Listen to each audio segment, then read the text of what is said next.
Overall, we know that male breast cancer is very rare. It's about 1 in 1,000 men will develop that in their house. That's like the average man is their risk. So for me as a genetic counselor, that's one of the cancers that if I see that within a personal history or within a close family member, when I'm taking a family history with one of my patients, that's pretty much an automatic. We need to be considering genetic testing here for those main genes like BRCA1, BRCA2. So, when we're seeing these families, seeing these individuals that have this, we know that not all men with breast cancer have BRCA1 and 2 mutations. But again, because it is such a rare cancer and we know there's that increased risk with those mutations, we definitely want to be doing that genetic testing and offering that genetic testing to, again, anybody with a personal or family history there.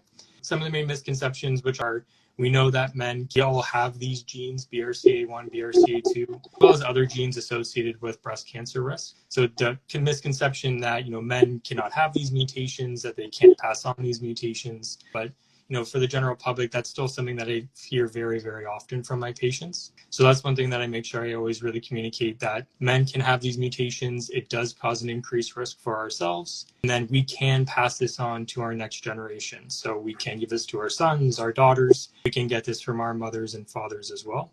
And again, just something that we always really want to make sure people are aware of, and that they're communicating with their families that if there is that mutation, it does not matter who it is. Everyone in the family should be doing that genetic testing.